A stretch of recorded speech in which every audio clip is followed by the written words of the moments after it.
ओम नमः भगवते वासुदेवाय। सनातन भक्ति वाणी में आप सभी श्रद्धालु भक्तों का हृदय से स्वागत है। सबसे पहले मैं आप सभी का सच्चे मन से आभार व्यक्त करता हूं कि आपने अपने कीमती समय में से कुछ क्षण निकालकर इस पवित्र कथा को सुनने के लिए इस वीडियो को चुना। आपका यह प्रेम और भक्ति ही इस चैनल की सबसे बड़ी शक्ति है। यदि आप भी सनातन धर्म की दिव्य कथाओं से जुड़े रहना चाहते हैं और श्रीमद् भागवत पुराण की पवित्र कथा को आरंभ से अंत तक सुनना चाहते हैं तो इस पावन यात्रा में हमारे साथ अवश्य जुड़े रहें। भक्तों, पिछले भाग में आपने राजा सगर और उनके 60,000 पुत्रों की अद्भुत कथा सुनी थी। आज हम उसी कथा को आगे बढ़ाते हुए एक ऐसे रहस्य को जानेंगे जिसने आगे चलकर मां गंगा के पृथ्वी पर अवतरण का मार्ग बनाया। तो आइए श्रद्धा और भक्ति के साथ सुनते हैं श्रीमद् भागवत पुराण के 9वें स्कंध की यह दिव्य कथा। ओम नमः भगवते वासुदेवाय। सनातन भक्ति वाणी में आप सभी भक्तों का स्वागत है।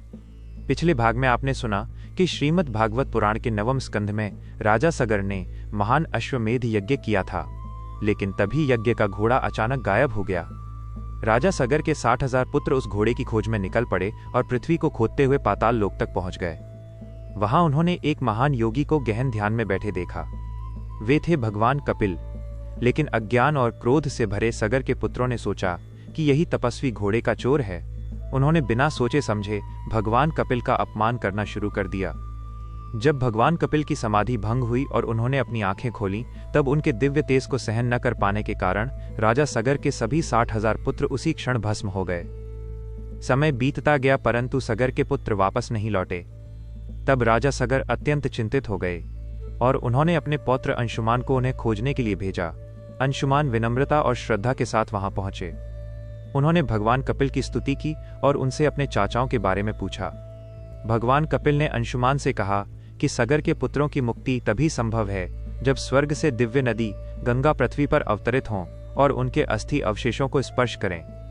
अंशुमान यज्ञ का घोड़ा लेकर वापस लौट आए, लेकिन उनके मन में ये चिंता बनी रही कि आखिर गंगा को पृथ्वी पर कौन लाएगा। कई पीढ़ियों के बाद राजा सगर के वंश में एक महान राजा उत्पन्न हुए जिनका नाम था भगीरथ। इन्हीं भगीरथ की कठोर तपस्या से स्वर्ग से गंगा पृथ्वी पर अवतरित हुई और सगर के पुत्रों को मोक्ष प्राप्त हुआ। लेकिन भगीरथ ने ऐसा कौन सा तप किया कि स्वर्ग की गंगा पृथ्वी पर आ गई? और गंगा के पृथ्वी पर आने से पहले भगवान शिव ने क्या भूमिका निभाई? क्या आप चाहेंगे कि मैं भगीरथ की तपस्या और भगवान शिव की भूमिका के बारे में विस्तार से बताऊं? अब कथा को आगे बढ़ाते हैं। राजा सगर के 60,000 पुत्र जब यज्ञ के घोड़े की खोज करते हुए पृथ्वी को खोदते खोदते पाताल लोक तक पहुंच गए, तब वहां उन्हें एक अद्भुत दृश्य दिखाई दिया। उन्होंने देखा कि एक महान तेजस्वी ऋषि गहन ध्यान में लीन बैठे हैं। उनके शरीर से दिव्य प्रकाश निकल रहा था और उनके पास ही यज्ञ का घोड़ा शांत खड़ा था। वे महान तपस्वी और कोई नहीं बल्कि भगवान के अंशावतार कपिल मुनि थे। लेकिन अज्ञान और क्रोध में भरे सगर के पुत्र ये समझ नहीं पाए कि वे एक महान दिव्य पुरुष के सामने खड़े हैं। उन्होंने बिना सोचे समझे कपिल मुनि पर ही घोड़ा चुराने का आरोप लगा दिया। इतना ही नहीं, वे उन्हें अपमानित करते हुए उनकी तपस्या भंग करने लगे। जब कपिल मुनि की समाधि भंग हुई तो उन्होंने धीरे से अपनी आंखें खोलीं। उनकी आंखों से निकला दिव्य तेज इतना प्रचंड था कि राजा सगर के 60,000 पुत्र उस दिव्य प्रकाश को सहन नहीं कर पाए। एक ही क्षण में उनका शरीर भस्म हो गया और वहां केवल राख का ढेर रह गया। इस प्रकार अपने ही क्रोध और अज्ञान के कारण राजा सगर के सभी पुत्र उसी स्थान पर नष्ट हो गए।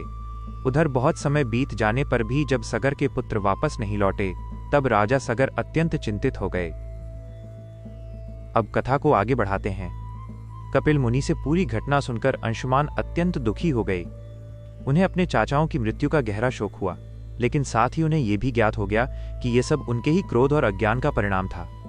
अंशुमान ने विनम्र भाव से कपिल मुनि से प्रार्थना की कि वे यज्ञ के घोड़े को ले जाकर अपने दादा राजा सगर के यज्ञ को पूर्ण करना चाहते हैं। कपिल मुनि ने उनकी विनम्रता और भक्ति को देखकर प्रसन्न होकर उन्हें यज्ञ का घोड़ा ले जाने की अनुमति दे दी। अंशुमान ने श्रद्धा से कपिल मुनि को प्रणाम किया और यज्ञ का घोड़ा लेकर वहां से वापस चल पड़े। जब अंशुमान वापस अयोध्या पहुंचे, तब उन्होंने राजा सगर को पूरी घटना बताई। ये सुनकर राजा सगर अत्यंत दुखी हो गए। उन्हें अपने पुत्रों की मृत्यु का गहरा शोक हुआ, लेकिन उन्हें यह भी ज्ञात हो गया कि उनके पुत्रों की मुक्ति तभी संभव है जब स्वर्ग से पवित्र गंगा पृथ्वी पर अवतरित हों। राजा सगर ने अपने जीवन में कई प्रयास किए, लेकिन वे गंगा को पृथ्वी पर लाने में सफल नहीं हो सके। समय बीतता गया और धीरे धीरे राजा सगर का जीवन भी समाप्त हो गया। इसके बाद अंशुमान ने भी गंगा को पृथ्वी पर लाने के लिए तपस्या की, लेकिन वे भी इस महान कार्य को पूरा नहीं कर सके। अंशुमान के बाद उनके पुत्र दिलीप ने भी कठोर तप किया, फिर भी गंगा का अवतरण नहीं हो सका। भक्तों, कई पीढ़ियां बीत गईं, लेकिन सगर के पुत्रों की मुक्ति का कार्य अधूरा ही रहा। लेकिन फिर उसी वंश में एक ऐसे महान राजा का जन्म हुआ जिनकी तपस्या ने अंततः स्वर्ग की गंगा को पृथ्वी पर आने के लिए विवश कर दिया। उस महान राजा का नाम था भगीरथ। भक्तों, कथा अब और भी रोचक होने वाली है। राजा सगर के वंश में जब भगीरथ का जन्म हुआ, तब से ही वे अत्यंत तेजस्वी, धर्मात्मा और महान संकल्प वाले राजा थे। जब उन्हें अपने पूर्वजों की कथा का पता चला और ये ज्ञात हुआ कि उनके पूर्वजों की मुक्ति अभी तक नहीं हो सकी है, तब उनके हृदय में एक महान संकल्प जाग उठा।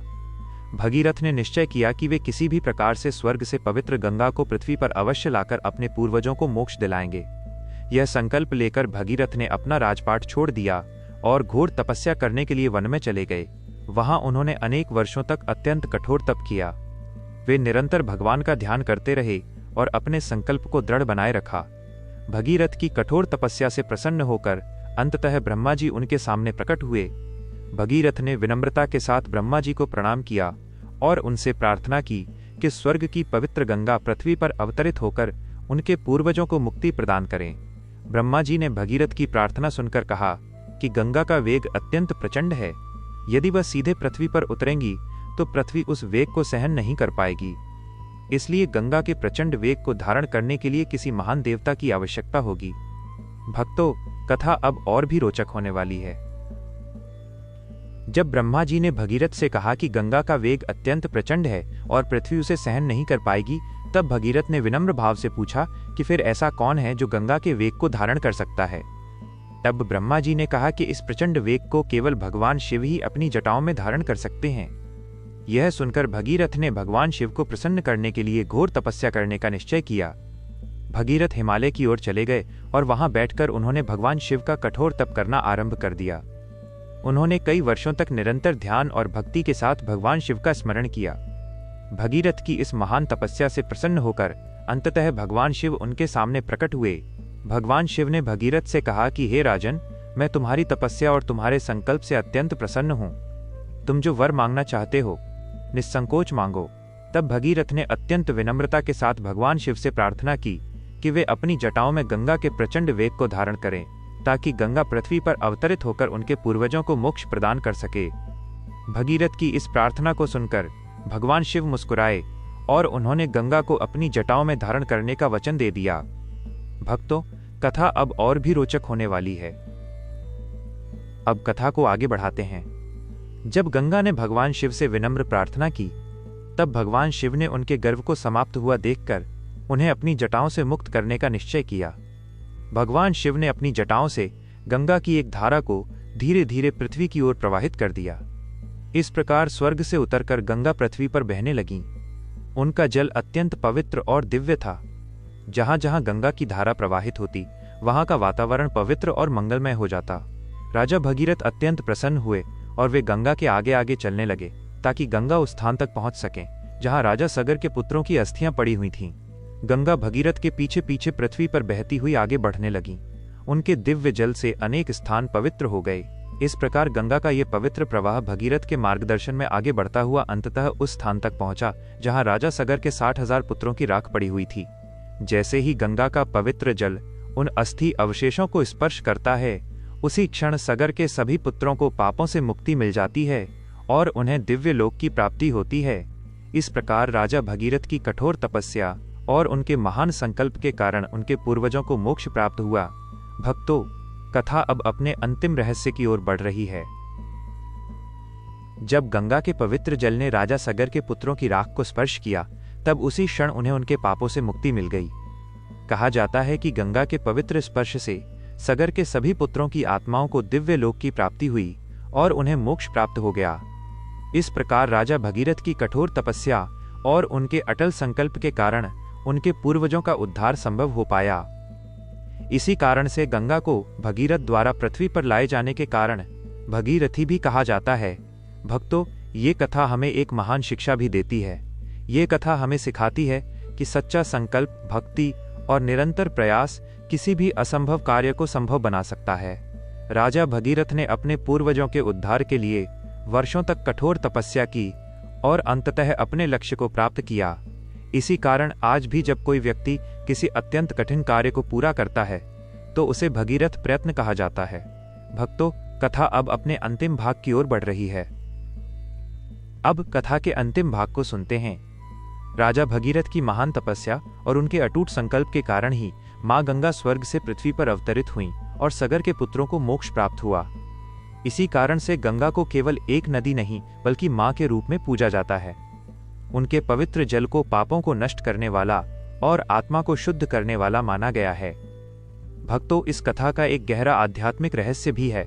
राजा सगर के पुत्रों का विनाश हमें यह सिखाता है कि अहंकार और क्रोध मनुष्य को विनाश की ओर ले जाते हैं। वहीं राजा भगीरथ की तपस्या ये सिखाती है कि यदि मनुष्य सच्चे संकल्प, धैर्य और भक्ति के साथ प्रयास करे तो वो असंभव से असंभव कार्य को भी संभव बना सकता है। यही कारण है कि आज भी किसी अत्यंत कठिन और महान प्रयास को भगीरथ प्रयत्न कहा जाता है। भक्तों, यदि आपको श्रीमद् भागवत पुराण की ये दिव्य कथा अच्छी लगी हो तो वीडियो को लाइक करें, अपने परिवार और मित्रों के साथ अवश्य साझा करें और कमेंट में हर हर महादेव अवश्य लिखें। सनातन भक्ति वाणी से जुड़े रहने के लिए चैनल को सब्सक्राइब करना न भूलें। फिर मिलेंगे श्रीमद् भागवत पुराण की अगली दिव्य कथा के साथ। ओम नमः भगवते वासुदेवाय।